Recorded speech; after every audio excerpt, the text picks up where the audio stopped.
네, 조국 전 법무부 장관의 부인 정경심 교수가 구속된 이후에 첫 주말을 맞이했습니다. 서울 도심 곳곳에서 집회가 열리고 있는데요. 네, 전문가 두 분 모시고 관련 내용 짚어보도록 하겠습니다. 예. 배종호 세한대 교수, 김광덕 서울경제신문 논설위원 나오셨습니다. 어서 오십시오. 네, 안녕하세요. 예. 먼저 저희가 서울 곳곳 좀 도심에서 벌어지고 있는 집회 이후부터 좀 먼저 짚어보겠습니다. 정경심 교수가 구속이 전격됐습니다. 첫 주말을 맞이하고 있고 오늘 서울 시내 곳곳에서 관련돼서 이제 대규모 찬반 집회가 열리고 있는 상황인 것 같은데 정 교수가 구속이 되면서 검찰 개혁, 촛불 집회의 어떤 열기가 더욱더 좀 강해질 것이다, 거세질 것이라는 예상이 나오고 있는 상황인데요. 일단 정 교수의 이번 구속이 광장 집회에 좀 영향을 미칠 수 있을 것인지 두 분의 의견부터 먼저 들어보겠습니다. 먼저 배 교수님 한 말씀 해주시죠. 저는 뭐 열기가 더 심해진다고 보지는 않아요. 예. 왜냐하면은 최초의 촛불 집회, 그러니까 검찰 개혁을 촉구하는 촛불 집회 참석자들을 보면은 검찰 개혁을 요구하는 그런 목소리가 있었고, 예. 조국 장관 수호 내지는 조국 일가가 너무나 좀 지나치게 표적 수사, 과잉 수사를 당하고 있다. 그래서 네. 보호해야 된다라는 이제 그런 사람들이 참석을 했는데 지금 이제 정경심 교수가 이미 구속이 됐고 예. 또 조국 법무장관이 전 법무장관이 사퇴를 함으로 인해서 조국 전 장관이라든지 또 조국 일가를 옹호하는 그런 사람들은 이 집회에 참석을 안 하고 있다고 저는 봅니다. 예. 오롯이 이제 검찰 개혁을 촉구하는 그런 사람들만 있기 때문에 숫자나 열기는 이제 더 줄어들었다고 보고요. 이전보다는요. 다만 지금 민주당에서는 어쨌든 간에 공수처를 반드시 설치를 해야 된다. 그래서 현재 패스트트랙에 지정돼 있는 공수처 설치 법안 그리고 검경 수사권 조정 법안이 반드시 통과돼야 된다면서 제도적인 완성을 지금 요구하고 있는 그런 목소리예요. 그래서 지금 이제 촛불 집회에 참석하는 그런 분들도 네. 검찰 개혁이 제도적으로 완성돼야 된다라는 목소리를 높이고 있기 때문에 열기보다는 이제 제도적 개혁의 완성에 초점을 두고 있고요. 그렇지만 또 여기에 광화문 집회에 참석한 사람들은 반대로 이전에 조국 퇴진을 요구했다면 예. 문재인 대통령 퇴진 또 문재인 대통령 하야까지 지금 요구하고 있는 네. 그런 상황이에요. 그래서 상당히 안타깝게 양측이 정면 충돌하는 그런 양상은 앞으로도 좀 계속 이어지지 않을까 이렇게 전망을 합니다. 네, 김 의원님도 전망 좀 해주시죠. 예. 네, 그 정경심 교수 구속은 양 측면이 있는 것 같아요. 예. 일단 그 구속한 거에 대해서 좀 분노하는 그런 친문 지지자들의 그런 측면에서는 더 열기가 있어가지고 참석하는 측면이 있고, 또 하나는 이미 구속된 상황이고 또 조국 전 장관이 사퇴한 이유이기 때문에 약간 그 지난번에 서초동에 아주 많이 모였을 때보다는 조금 가라앉은 또 측면도 있어요. 예. 왜냐하면 조국 전 장관이나 정경심 교수 개인 문제에 관해서 하는 거는 명분이 좀 약한 측면이 있거든요. 그리고 또 사법부를 너무 압박하는 그런 측면이 있고요. 검찰이라든가. 그렇기 때문에 그런 측면에서는 양 측면이 있습니다만은 그래서 시간이 흘러가면서는 좀 저는 약해진다고 보는데 예. 지금 당장 공수처 법안, 설치 법안을 또 처리하는 것은 남은 문제이기 때문에 그러한 검찰 개혁이라든가 공수 설치는 지금 친문 진영이라든가 지금 친여 세력들 입장에서 굉장히 중요한 거기 때문에 그런 측면에서는 또 더 고조되는 것들이 있어서 저는 오늘은 나름대로 저는 많이 모일 거라고 봅니다. 그런데 예. 이제 계속 장기적으로 이걸 끌고 가기에는 저는 좀 한계가 있다고 보고요. 마찬가지로 지금 보수 성향의 집회도 그런 측면에서 지난번에 10월 3일, 9일 아주 많이 모였습니다만은 어저께 같은 경우는 보면은 한 뭐 절반 이하로 제가 보기에 줄었다는 느낌을 갖거든요. 그렇기 예. 때문에 지금 그러한 측면 앞으로 장기적으로는 좀 줄어드는 측면이 있다 이렇게 생각이 됩니다. 네, 장기적까지는 아닐 것이다라고 하셨는데 오늘만 해도 지금 광화문, 여의도 또 서초동까지 곳곳에서 열리고 있거든요. 언제까지 좀 이어질 것으로 보시나요, 정 교수님께서는? 안타깝게도 방금 전에 말씀드렸지만은 상당히 계속 될 것 같아요. 왜냐하면은 지금 민주당은 검찰 개혁이 결국은 제도적으로 완성이 돼야 된다. 법적 제도적으로. 그렇기 때문에 지금 패스트트랙 법안을 반드시 통과시켜야 된다. 그러니까 통과할 라면서 때까지는 그렇죠. 통과할 때까지는 계속해서 지금 검찰 개혁을 부르짖을 수밖에 없어요. 예. 그렇지만 여기에 대해서 지금 한국당은 어쨌든 간에 조국 정국을 계속 끌고 가겠다. 그래서 총선까지 계속 끌고 가서 이 이슈를 가지고 총선의 주도권을 잡겠다라는 이제 양측의 전혀 다른 접근법이 있기 때문에 이게 제가 볼 때는 어떻게 보면 이제 총선 정국까지 계속 갈 수도 있는 그런 상황이다. 근데 제가 지금 여기에 좀 정치권에 주문하고 싶은 대목은 네. 어쨌든 간에 조국 전 장관은 이미 사퇴를 했습니다. 예. 지금 이제 자연인 신분입니다. 그리고 부인 정경심 교수는 지금 구속이 된 이런 상태이기 때문에 이제 이 문제는 사법적 절차에 좀 맡겨둬야 되겠다. 그리고 검찰 개혁의 문제는 제 개인적인 생각은 이거는 여야나 보수와 진보의 문제가 아니고 국민의 80%가 원하는 그런 문제거든요. 시대적인 문제거든요. 그러면은 검찰 개혁을 어떻게 할 것인가? 예. 이것과 관련해서 한국당을 제외한 여야 사당은 공수처를 설치를 해야 된다. 그리고 검경 수사권을 조정을 해야 된다라고 지금 요구를 하고 있고 패스트트랙에 지금 태웠지 않습니까? 예. 그런데 여기에 대해서 지금 한국당은 구체적인 지금 법안이 없어요. 반대만 하고 있고. 그래서 제가 볼 때는 한국당이 공수처 설치에 대한 자신들의 안을 내놔야 된다. 그리고 논의의 테이블에 앉아서 협상을 해야 된다. 그렇지 않고 이걸 계속해서 거리 정치, 장애 정치로 끌고 가면은 결국은 정치가 실종이 되고 네. 정치가 실종이 되면은 국민들이 피해가 볼 수밖에 없고 네. 그리고 전국적으로 정치권도 제도권 정당들도 피해를 볼 수밖에 없다. 네. 이렇게 좀 강조하고 싶습니다. 배 교수님은 패스트트랙에 올랐던 법안들, 검경수사권 조정안도 그렇고 선거법 개정도 그렇고 공수처 설치도 그렇고 이것들이 이제 처리가 되기 전까지는 아마도 이게 내년 총선까지도 갈 수도 있다는 예상을 내놓으셨는데 김 교수님도 동의하십니까?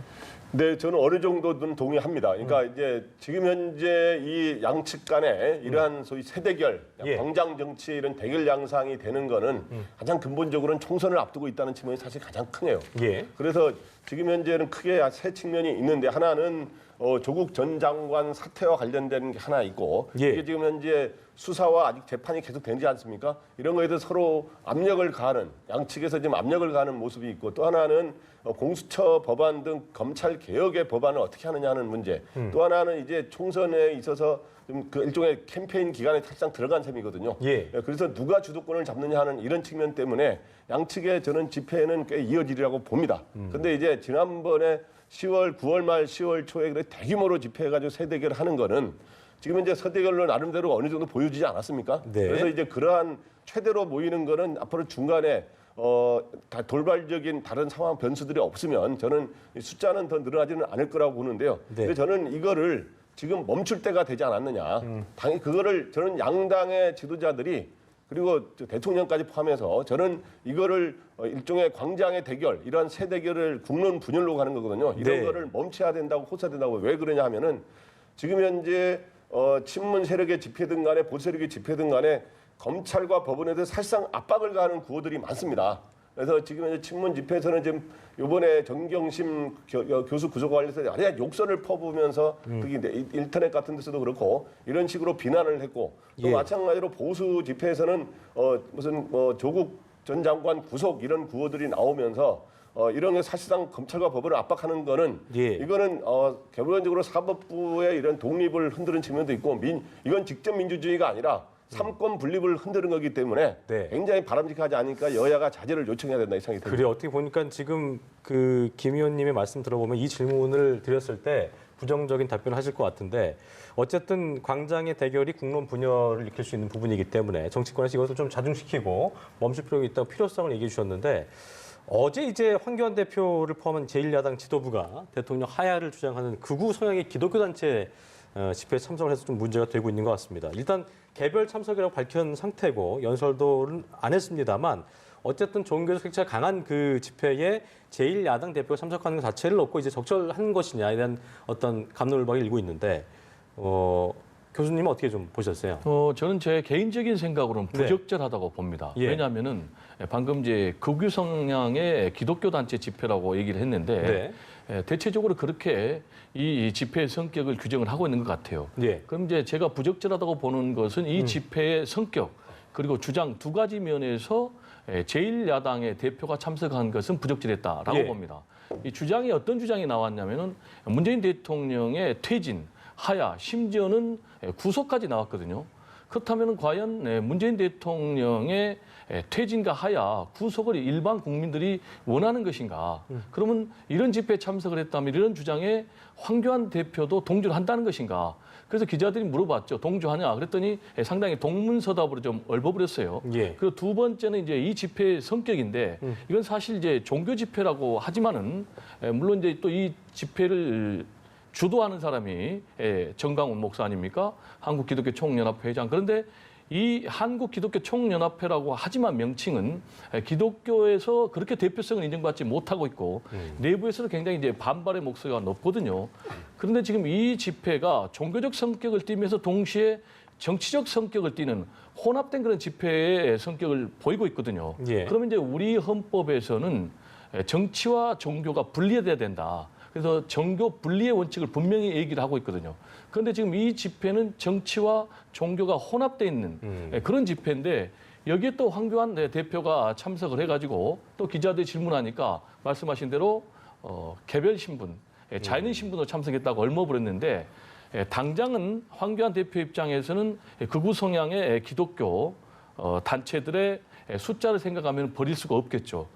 그러나 긴 측면에서, 큰 측면에서 보면은 제가 볼 때는 오히려 득보다 실더 많은 것 아닌가 이렇게 좀 생각을 합니다. 김 의원님도 부적절하게 생각하십니까? 어떻게 좀 아니 지금 현재 말씀하신 거에 상당 부분은 전 동의하지 않는데요. 일단 지금 현재 극우 집회라고 한 거는 굉장히 잘못된 규정이다. 함부로 그러한 집회를 극우라고 하는 거는 나름대로의 어떤 정치적 특징을 보여야 되거든요. 그런데 지금 현재 3일 날 10월 3일과 9일 그를 뭐 상당히 많은 사람이 모였죠. 저 일종의 광화문에서 서울시청 그리고 예. 일부는 저기 서울역까지도 이렇게 모인 그 집회를 예. 그 집회 주최자가 똑같아요. 투쟁본부인데 그 앞에 이제 문재인 대통령 하야라고 하는 부분이 들어가 있죠. 그런데 그렇습니다. 이제 그런데 이제 그러기 때문에 이거를 극우라고 하는 건데 자기가 저는 검찰 집회도 검찰 규탄 집회도 가보고 이런 집회도 양쪽 다 가봤는데 네네. 거기에는 소위 우파들도 많지만 보수파도 많지만 중도인 사람들도 많이 그때 조국 전 장관 사퇴를 주장했었기 때문에 네네. 굉장히 많이 했는데 그 집회를 비록 어저께는 숫자가 좀 줄어들긴 했습니다만은 그거를 극우라고 하는 건 일단 문제가 있고요. 또 하나는 이거를 기독교 집회라고 또 이렇게 했는데 어저께라든가 그 전에 보면 정광훈 목사가 주도하는 거는 사실입니다만은 거기에는 불교계와 그리고 천주교들도 다 들어가 있고 그다음에 일반 시민단체와 정치권 여러 가지 인사들, 학계 인사들까지 다 들어가 있거든요. 그렇기 때문에 기독교가 상당 부분 참여하고 있다고 하는 거는 맞지만 예. 그거를 일부 극우의 기독교 집회라고 하는 건 문제가 있고 그거를 민주당이 오늘 이제 극우라고 규정했는데 네네.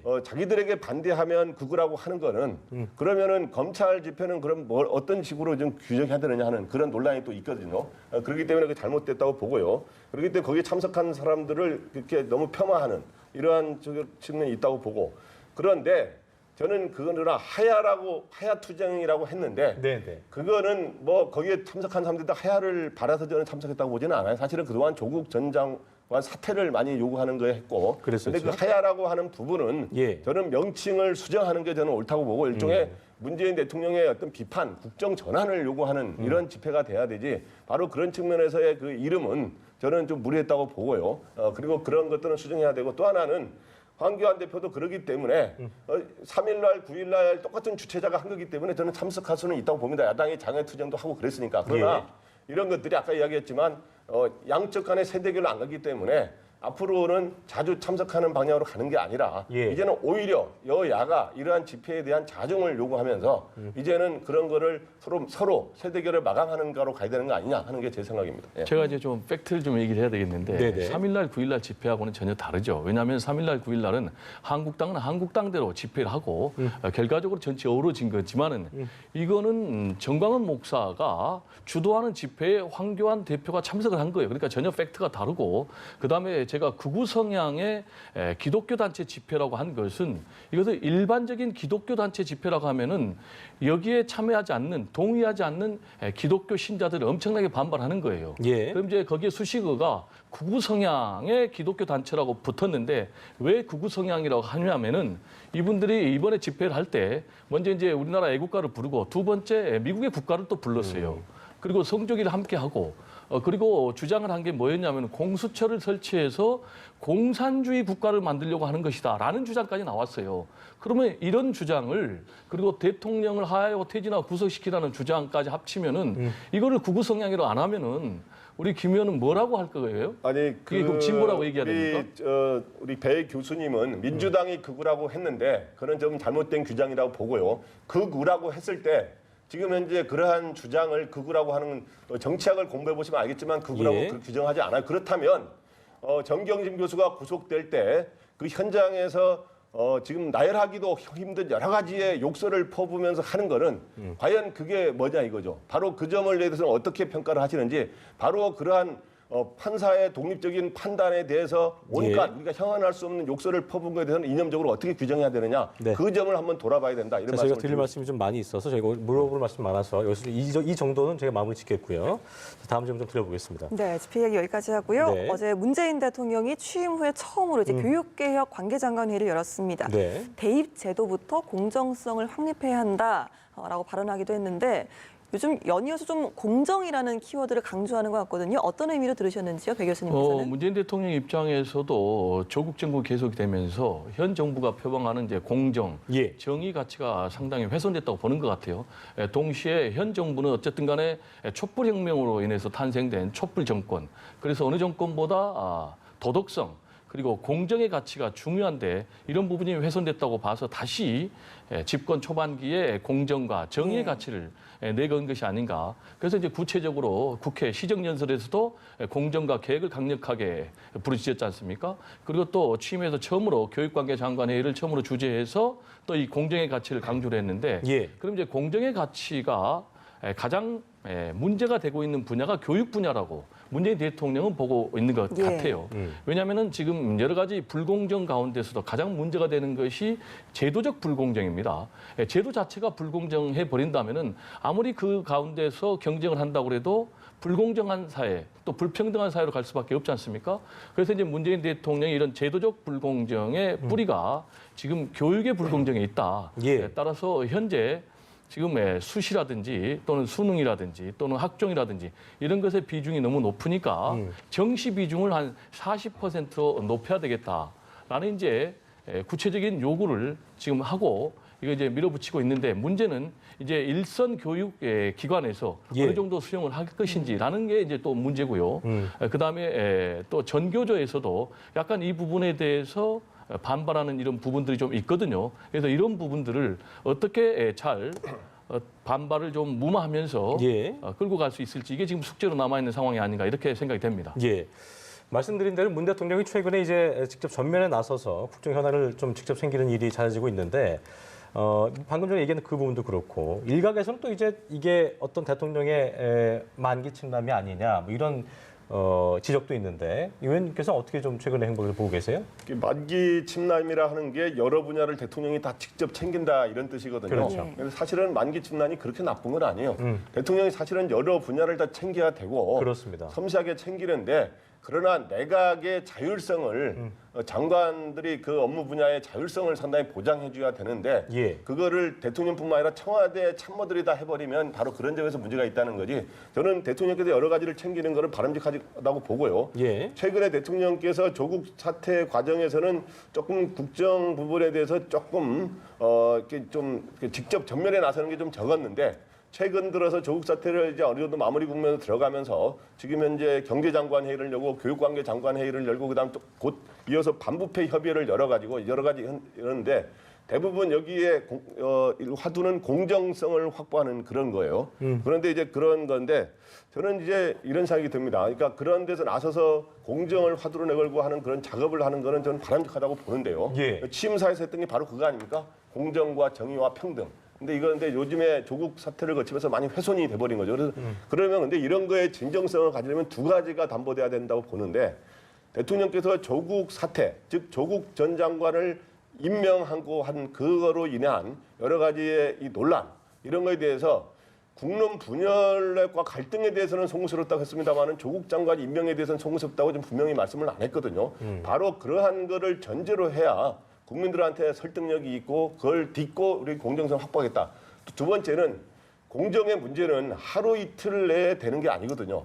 침초부터 사실 해왔던 건데 네. 이런 거를 공정을 위한다는 걸 하기 위해서 특히 교육 100년 대계가 되는 교육 문제를 막 한두 달 내에 막 밀어붙이듯이 하는 거는 그래서 지금 현재 갑자기 정시 확대인데 다음 달까지 이제 결론을 내라는 거 아닙니까? 네. 이런 거는 바람직하지는 않다. 시간을 두고 진짜 국민 여론을 수렴하면서 해야지 대통령께서 먼저 답을 내면서 교육부가 따라서 하는 그런 방식은 바람직하지 않다 생각이 됩니다. 네, 예. 여기에 대해서 어제 또 청와대 출입기자단과 기자간담회를 가지기도 했습니다. 문 대통령이 조국 전 장관 후임에 대한 인선을 좀 아직까지는 고려하고 있지 않다라고 하면서 개각에 대해서 선을 좀 그었거든요. 어떤 부분을 좀 주목해서 보셨는지요? 서두르지 않겠다라는 대목이 이제 상당히 저는 네. 좀 눈길을 끌었다고 보는데요. 예. 두 가지 질문이 이어졌지 않습니까? 하나는 조국 전 법무장관 후임 인선 어떻게 됩니까? 네. 라는 거하고 개각은 어떻게 됩니까? 예. 라고 이제 질문하니까 결국은 관통된 키워드가 서두르지 않겠다라고 예. 정리가 되는데요. 그 이유를 이제 얘기를 했어요. 그 이유와 관련해서는 현재 검찰의 개혁이 진행 중이고 검찰에서 그리고 또 조국 전 장관 관련해서 수사가 진행 중이고 예. 지금 국회에서 패스트트랙 법안이 상정돼서 진행 중이니까 자칫 후임 법무장관을 또 지명을 하면은 이게 새로운 변수가 될 수 있다라는 얘기예요. 그 변수라는 게 어떤 의미일까요? 그 변수라는 게 결국 그런 거죠. 조국 전 장관을 지명을 하고 청문회를 거쳐서 임명을 했지만 결국 낙마를 했지 않습니까? 예, 예. 그런데 지금 한국당 입장에서는 사실 벼르고 있어요. 어떻게든지 여권에 타격을 입혀서 총선에서 유리한 고지를 잡겠다라는 계산이 깔려 있기 때문에 청문회 전국으로 다시 넘어가면은 거기서 또 그 후보자가 낙마를 하게 되면은 엄청난 데미지를 입는 또 거죠. 다른 내상을 입을 수 있기 그렇습니다. 때문에. 이제 특히 지금 반환점을 넘어서는 그런 과정 아니겠습니까? 예. 그래서 여기에 만약에 청문회 과정을 통해서 만약에 후보자가 또 낙마가 된다면 이제는 국정 동력을 크게 상실하고 자칫 레임덕으로까지 갈 수 있기 때문에 예. 후임 법무장관도 서두르지 않겠다. 그리고 더 나아가서는 개각도 서두르지 않겠다. 이런 말씀을 하신 걸로 해석이 됩니다. 네, 김 의원님은 그 서두르지 않겠다는 의미를 어떻게 좀 해석하셨어요? 뭐 잘 분석해 주셨는데요. 지금 현재 아주 중요한 시점입니다. 조국 사태가 매듭을 지어지는 그런 국면도 있습니다만은 예. 임기 반환점을 지금 앞두고 있거든요. 다음 달 11월 9일하고 10일이면 지난번에 5월 10일 날 취임했으니까 2년 반 돼서 소위 지금까지 산으로 이제 등산으로 비유하자면 이제 하산길로 접어드는 그런 시기가 되거든요. 다음 달 초면은. 예. 그렇기 때문에 이런 과정에서는 이 국정 여러 가지 과제의 성과를 내는 게 굉장히 중요해요. 특히 경제, 그다음에 외교 안보, 지금 현재 개혁 이런 것들 성과를 내야 되는데 이런 과정에서 인사청문회로 인해서 여러 가지 다시 조국 사태와 같은 리스크가 발생한다면 굉장히 부담이 되거든요. 예. 그렇기 때문에 특히 이 하산길에 내려갈 때는 항상 이 무릎 다치지 않으면은 이 항상 조심해야 되거든요. 조심해서 내려가야 되거든요. 그러려면 바로 인사청문회 같은 이런 걸림돌을 거치는 것보다는 지금 현재 경제를 챙겨가지고 지금 2% 이상의 성장을 내야 되고 그다음에 남북 문제를 잘 풀어야 되고 그다음에 공수처 설치라든가 검찰 개혁 이런 성과를 내야 되는 이러한 것들에 주력해야 된다고 하는 그런 거를 생각하는 것 같습니다. 예. 네. 예. 자, 청와대에서 가진 기자간담회에서 이런 그 말을 또 했습니다. 언론을 놓고 이제 제4부라고 명명을 하면서 언론 성찰을 좀 촉구하기도 했고 최근에 이제 문 대통령이 부쩍 좀 언론의 역할을 강조했습니다. 조국 사태를 통해서 그 이유를 어떻게 배경을 좀 어떻게 보셨어요? 네, 아무래도 언론의 역할 또 굉장히 중요한데 예. 어떻게 보면은 그 역할을 제대로 못했다라는 우회적인 얘기 같아요. 예. 우리가 이제 언론을 사부라 하는 것이 이제 입법, 사법, 행정 예. 그리고 더 나아가서 언론 이렇게 이제 제 사부라 하는 이유가 언론이 이제 그만큼 막강한 권한을 갖고 있고 영향을 미칠 수도 있고. 동시에 예. 거기에 대해서 말씀하신 대로 역할도 있고 예. 거기에 또 책무도 있는데 과연 현재 오늘날 우리 사회를 조명하고 있는 언론이 제 역할을 했느냐? 라는 질문을 우회적으로 던진 것 같아요. 즉 그 속에는 제대로 못했다는 것이죠. 구체적으로는 뭐냐면 조국 정부, 조국 사태가 계속되는 과정에서 문재인 대통령 또 여권 입장에서는 엄청난 가짜 뉴스 또는 확인되지 않은 뉴스들이 많이 나가서 그로 인해서 국민들이 혼란을 겪었고 또 청와대 여권이 상당히 데미지를 입었다라는 것을 이제 우회적으로 얘기한 것 같아요. 그러면서 이제 당부도 있었죠. 그래서 좀 언론이 청와대와 그리고 국민 사이에 건전한 좀 가교 역할을 해달라 이제 그런 메시지도 나간 거예요. 제가 볼 때는 지금 이제 우리 언론과 관련해서는 좀 한 말씀 드리고 싶은 것은 우리 사회가 지금 가장 총체적인 큰 위기의 근본이 뭐냐면은 지금 진영 대결입니다. 정치권도 완전 진영으로 갈려져 있고 그다음에 언론도 지금 진영으로 나눠져 있거든요. 진영으로 나눠져 있다 보면은 옳고 그름이 실종되는 거예요. 그렇죠. 무조건 자기들 진영의 입장에서 맞으면 맞고 상대 진영에서 보는 건 다 틀린 거예요. 지금 이제 우리 정치의 문제가 뭐냐면은 미움을 동력으로 해서 하는 정치, 증오의 정치, 죽이기 정치를 하고 있다는 거예요. 그러다 보니까 최근에 굉장히 스타 의원으로 초선으로 유망받는 뭐 이철희 의원이라든지 표창원 의원이 정말 나는 이 정치가 지옥 같다라면서 다음 총선에 불출마하겠다고 했지 않습니까? 얘기했죠. 그래서 제가 볼 땐 정치권이 제 역할을 못하면 언론이 그 역할을 해줘야 된다. 그래서 언론마저도 지금 진영 대결에 함몰되어 있는 이런 현실은 상당히 개탄스럽고요. 지금이라도 언론은 국민 대립과 분열, 갈등을 조장하는 거기에 편승하기보다는 국민 통합을 좀 앞장서는 그런 역할을 좀 해줘야 되지 않느냐라는 점 얘기를 강조하고 싶습니다. 예, 이번에는 여당 이야기로 좀 넘어가 볼까요? 최근 논란이 되고 있는 계엄령 문건 논란, 지도부가 집중적으로 거론을 하고 나섰습니다. 아무래도 황교안 대표에 대한 공세를 좀 강화하는 것으로 보이는데요. 어떻게 보시는지요? 저는 이 민주당에서 이 문제를 뭐 시민단체에서 뭐 한번 주장할 수는 있습니다만은 네네. 민주당에서 이거를 주장하는 방식은 민주당 내부에서도 나왔습니다만은 이거는 좀 부적절했다 이런 생각이 듭니다. 왜 그러냐 하면 이번 작년에 7월에 사실 이 문건이 첫 번째 문건이 나오고 이번에 문건을 새로 공개했는데 이름이 조금 달라요. 그런데 이번에는 현 시국 관련 대비 계획이라는 건데 일단 첫째 이 문건이 원본이라고 주자 시민단체가 했는데 이 문건이 진짜냐고 하는 게 지금 확인된 바가 없어요. 이 문건이 과연 진짜 원본인지 네. 예. 과연 이게 누가 만든 일종의 사적인 초안인지 예. 아니면 이게 뭐 일종의 일부가 조작이 된 건지 그렇지 않으면 가짜인지 뭐 이런 것들에 대해서 누가 공익 제보를 통해서 들어왔다고만 돼 있는데 최소한 민주당이 집권당이 제기를 하려면 이 문건이 진실이라고 하는 전제가 돼야 되는데 네. 이거를 최소한 진실이 되려면 육하 원칙에서 언제 어디서 누가 무엇을 어떻게 이런 것들이 기본적으로 신문 기사도 그런 걸 어느 정도 그런 걸 갖춰서 쓰지 않습니까? 그런 것들이 없는데 이 문건이 사실 여부가 일단 제가 보기에 제 기자적 감각으로 볼 때는 제가 사실이 아니라는 것도 아닌데 사실이라는 걸 입증하는 사람이 제대로 없어요. 네. 일단 제보가 들어왔다는 외에 또 하나는 그러면 여기에 황교안 대표의 연루를 제기하는 거를 뭐가 연루되냐를 제가 문건을 꼼꼼히 봤더니 이런 내용이 있어요.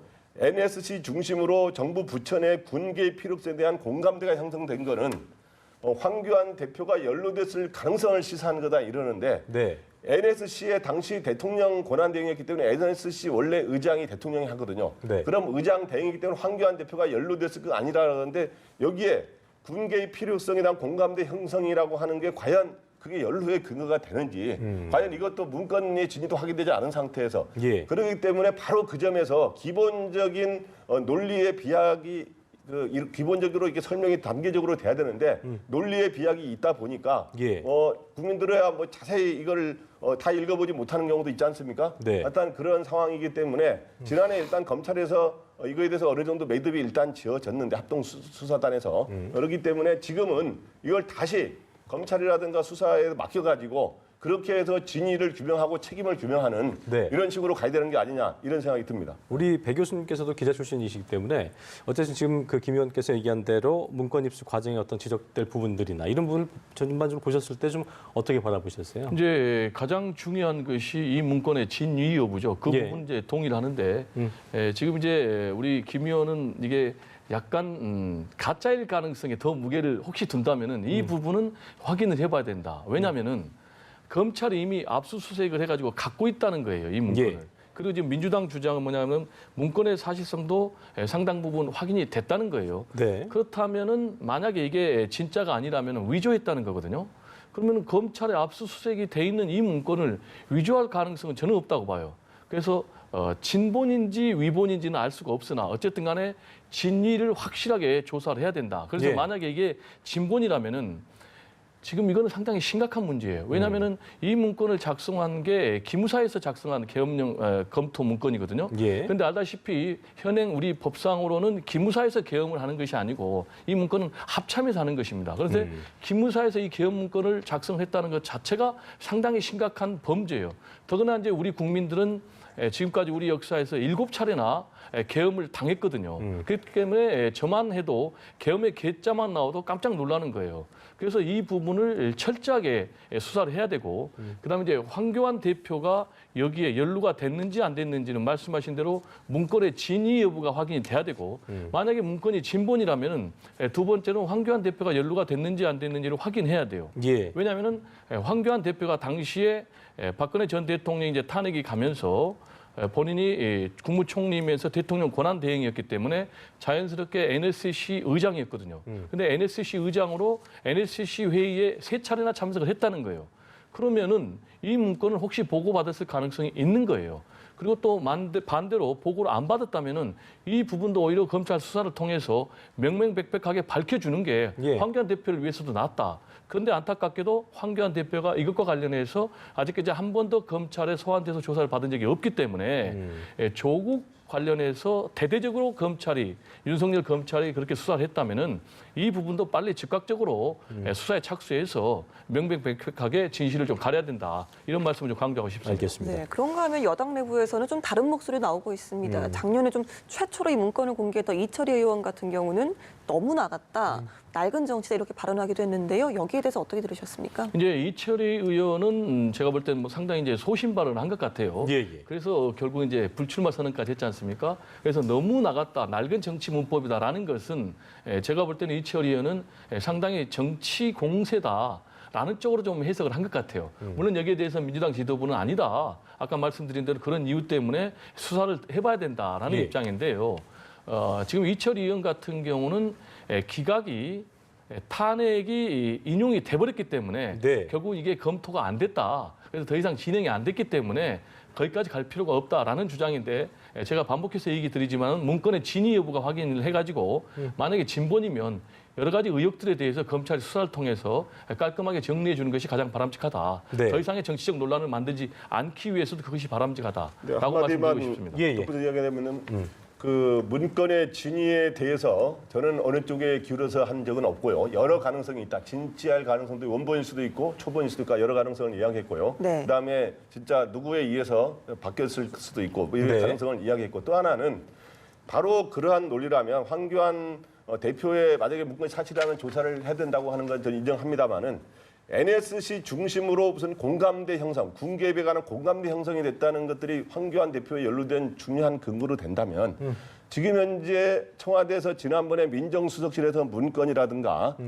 그다음에 NSC 관련 문건에 잘못이 있다면 네. 바로 그게 민정수석과 대통령으로 바로 연결될 수 있느냐 이거죠. 바로 그러한 점들을 내로남불이 되지 않으려면 예. 그러한 동일잣대가 돼야 되고 바로 그러한 것 때문에 논리의 비약 때문에 당내에서 이철리 의원이 바로 이러한 식으로 문제를 삼는 것은 낡은 정치 문법이라고 했던 게 바로 이런 거에서 나온 겁니다. 네, 알겠습니다. 지금까지 전국 현안들 배종호 세한대 교수 그리고 김광덕 서울경제신문 논설위원과 함께 자세히 짚어봤습니다. 두 분 오늘 말씀 고맙습니다. 네, 감사합니다.